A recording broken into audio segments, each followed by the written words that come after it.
welcome back. I really hope I can keep track of what the score is while I'm recapping this game because what an absolutely insane result from Winnipeg.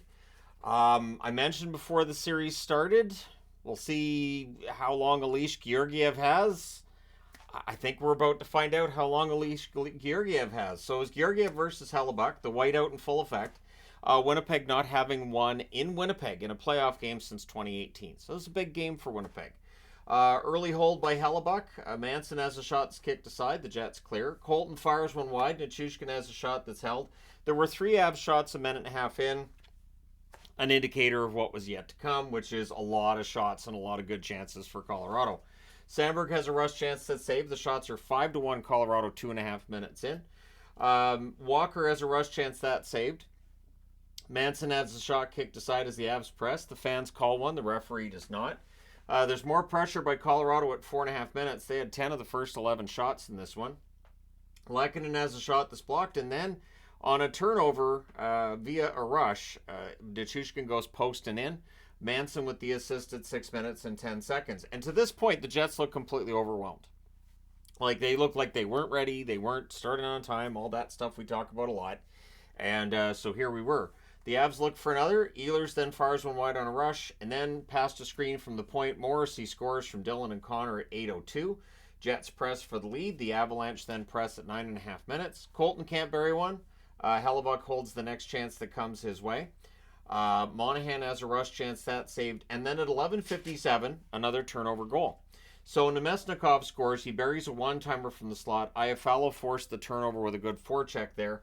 And Winnipeg with their first lead of the game, 2-1. The Avs then have a 3-on-2 that's broken up. The Jets rush, but then at 14:47, it's a turnover on this one as well.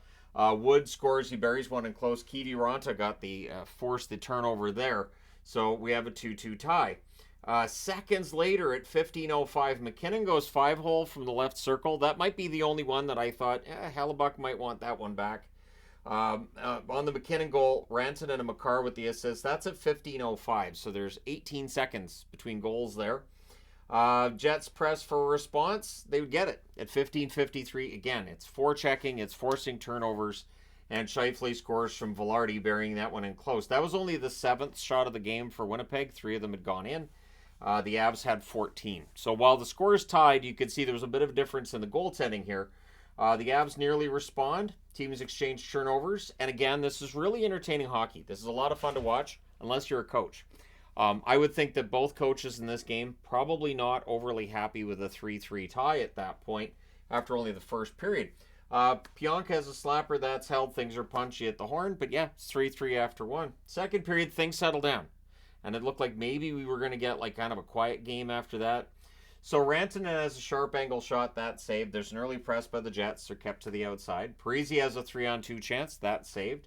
The teams exchange rushes. The Avs press at 2.5 minutes. Walker fires one wide as the Avs press. There's a near miss for Lehkonen. Jets pinned down in their own zone for a while there. Ehlers then gets a rush. That just allows the line change for Winnipeg. Morrissey knocks down Kiviranta on a whistle. We get pushy and punching on that.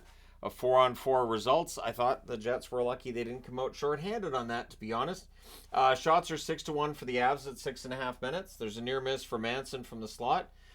Things get pushy on a hold by Georgiev. Makar then has a shot that hits Colton in the face, but he was okay. It was a deflected puck. I think it hit more of the visor than the face there.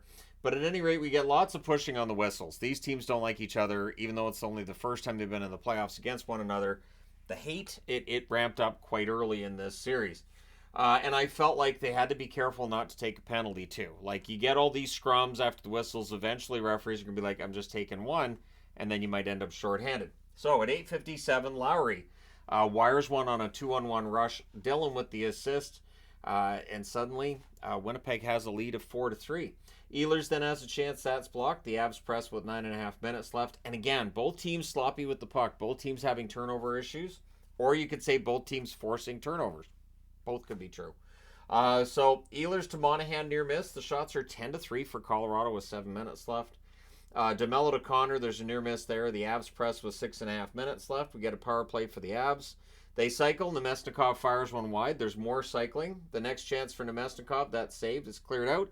Power play's killed off, but it was a good power play. Had its chances. Lowry to Iafallo. There's a near miss there. The fans call one. The referee does not. The teams exchange rushes. Connor's denied. The Avs press in the final minute. But it's 4-3 Winnipeg after 2. And they have a very good record if they're leading after 2 periods. They have a very good record when they get goals from some of their goal scorers on the board here. But yeah, it is 4-3 after 2. Third period. There's a post for McKinnon on a rush. The Avs press are kept to the outside. The Jets then get pressure the next shift. They're kept to the outside as well. The fans call one. The referee does not. There was not a ref you suck chant that I heard, though. But there were numerous times the fans were not happy there wasn't a call. Just didn't chant ref you suck. How's the ref going to know if you don't tell him? So there's posts for Lowry and Close. At least it looked like it. Looked at went post, and out. But if you looked at it, and on the replay it was clear that it went into the net, and then it curled right back out. That's the kind of play that you could call it a million times and go, I'm going to go post, and then it's going to go over the goal line and come back out. Good luck recreating that. So what's nice about this, too, is that Lowry had no doubt. He's like, it's a goal. He goes back to the bench. He's like, it's a goal. They review it. Sure enough, he's right. It did cross the line. Lowry gets that one from Appleton and Niederreiter at 3:31. That's a 2-goal lead from Winnipeg. That should be safe because all I could think was, I don't think they're going to get 6 goals on Hellebuck. Little did I know. So the Jets press for another. Then there's an offensive zone penalty by Nichushkin.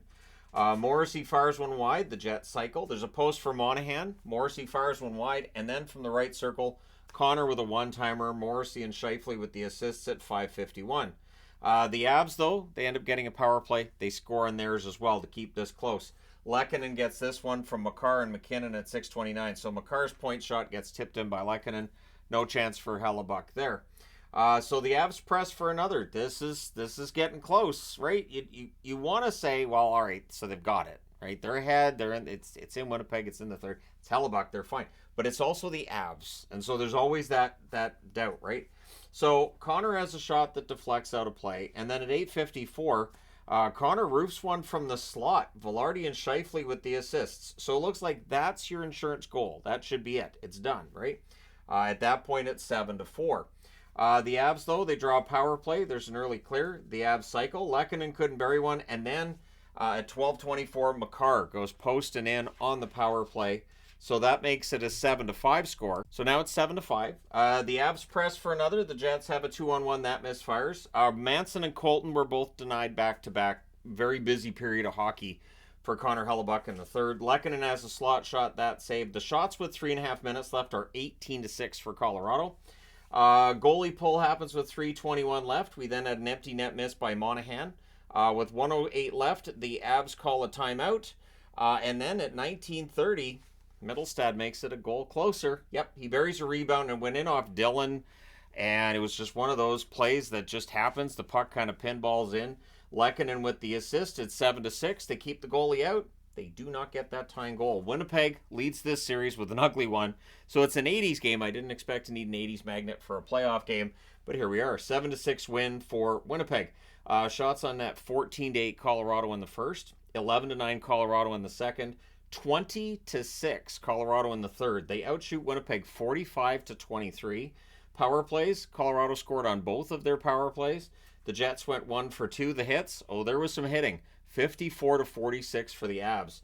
Georgiev, ugly stat line. 16 saves on 23 shots. Hellebuck, 39 saves on 45 shots. It's not a great stat line for Hellebuck, but I do think that for Colorado, they at least have to think about going to Annunen for Game 2. They have to at least think about it. Because either Georgiev had a rough night or Winnipeg has a book on him. Either way, right? So I'd be interested to know your thoughts. Avs fans, do they need to make a change in goal or no? Let me know your thoughts. Jets fans, they eke out a win here. I don't think going for these wide open games is a great idea against the Avs, but let me know your thoughts.